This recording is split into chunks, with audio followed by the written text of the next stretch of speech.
সুপ্রিয় দর্শক, আসসালামু আলাইকুম। Welcome back to my channel. আজকে আপনাদের সাথে শেয়ার করছি হোটেল স্টাইলে ভাজি ডাল রান্না। তবে এই ভাজি ডাল রান্না আমি কিভাবে করছি, আশা করছি আমার ভিডিওটা প্রথম থেকে শেষ পর্যন্ত দেখবেন আর একটা লাইক দিয়ে আমার ভিডিওটা দেখা শুরু করবেন। এখানে আমি ভাজি রান্না করার জন্য একটি ডালার মধ্যে নিয়েছি দুইটা কইন্ডা, একটা পেঁপে, তারপরে কয়টা বরবটি নিছি, কয়টা আলু নিছি, কাঁচামরিচ নিছি, পেঁয়াজ নিছি। আপনি যে কোনো সবজি দিয়ে এই হোটেল স্টাইলের ভাজিগুলো করতে পারবেন। যে সবজি দিয়ে রান্না করবেন আমার স্টাইলে রান্না করলে কিন্তু একদম অমৃত স্বাদের হবে। বরবটি, আলু এবং পেঁপে আর সরিষাগুলারে আমি কেটে নিব। সবজিগুলারে এভাবে কাটে নিয়েছি, দেখতে পাচ্ছেন এরকম টুকরা করে নিয়েছি। আলু, সরিষা, বরবটি, পেঁয়াজগুলো ছিলি লইছি। তারপরে এগুলারে এরকম করে টুকরা করে লইছি গোল গোল করি। তারপরে পেঁপেটা টুকরা করে লইছি। এই যে আলু এরকম টুকরা করে নিচ্ছি, আলুর মতো পেঁপেগুলো টুকরা করছি। এরকম করে কাটি। হোটেল স্টাইলে সবজিগুলো রানলে এতটাই মজার হবে, না রানলে আমার মতো বিশ্বাসই করতে পারবো না। এবার এইগুলোকে ধুয়ে হালে পরিষ্কার করে একটি পাতিলের মধ্যে রাখি দিব। সবজিগুলো রান্না করিবার লাই এবার আমি চুলার উপর অগ্রে হাঁডি দিচ্ছি। হাঁডির মধ্যে আমি সবজিগুলো ডালি দিব। বন্ধুরা, আমার ভিডিওটা ভালো লাগলে আপনাকে বন্ধু মহলে বেশি বেশি শেয়ার করে দিবেন। আপনাকে মূল্যবান সাপোর্টে আমি আরও নতুন নতুন ভিডিও আপনাদের উপহার দিতে পারম। সবগুলো সবজি ডালি দেওয়ার পরে এবার এখানে পেঁয়াজ মরিচ দিমো।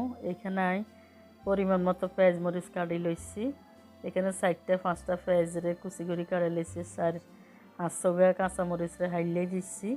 এগুলো দিবার পরে এবার এখানে কিছু মশলা ব্যবহার করুম। এখানে 1 চামচ পরিমাণ লাল মরিচের গুঁড়া হালাই দিচ্ছি। জালটা আপনাকে পছন্দ অনুযায়ী কম বেশি দিতে পারবেন। তারপরে এখানে 1 চামচ পরিমাণ হলুদের গুঁড়া দিচ্ছি। এবার দিতেছি এখানে 1 চামচ পরিমাণ জিরা গুঁড়া উঁচা উঁচা করে দিচ্ছি। এখানে আরও 1/2 চামচ জিরা গুঁড়া দিয়ে দেবো। তারপরে দিয়ে দেবো এখানে 1 থেকে 2 চামচ পরিমাণ ধনিয়া গুঁড়া। 1 চামচ দিচ্ছি, পরে আর 1 চামচ দিয়ে দিচ্ছি। তারপরে দিয়ে এখানে স্বাদ মতো লবণ। এবার দিতেছি এখানে 1/2 কাপ থেকে বেশি সয়াবিন তেল।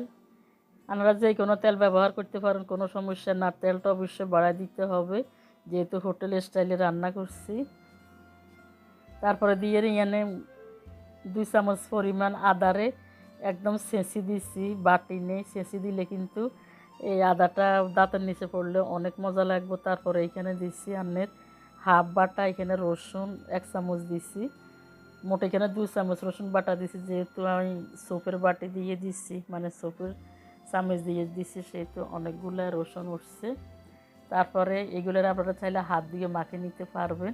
আমার হাতের মধ্যে মশলা লাগবে করে আমি খুঁজছেন দিয়ে এগুলো লাড়ি চাড়িয়ে সুন্দর করে মিশিয়ে নিতেছি, উল্টাই পাল্টাই। হোটেল স্টাইলে ভাজিগুলি এভাবে রান্না করতে হয়। এভাবে রান্না করলে কিন্তু অনেকটাই সুস্বাদু হয়। এক কথা বলা হয় মনে হয় অমৃত। সবজিগুলোর আমি ডাকনা দিয়ে এবার 10 মিনিট রান্না করে নিমু। ঢাকনাটা সরাই লইছি। এবার সুন্দর করে উল্টা পাল্টা আবার লাড়াই লমু। এর আগে দিয়ে কিছু গরম মশলা দেবো। এখানে 3 গাতে যাতে চিড়ি দিচ্ছি, 300 গাতে দারচিনি দিচ্ছি ও 6-7 গা এলাচি দিচ্ছি। এগুলি আগে দিয়ে দিলে ভালো হয়, কিন্তু আমি ভুলে গেছি, এই কারণে এখন দিলাম, সমস্যা নাই। এবার আবার উল্টে পাল্টে নেড়ে চেড়ে সুন্দর করে সবজির লগে মিশিয়ে নিয়েছি।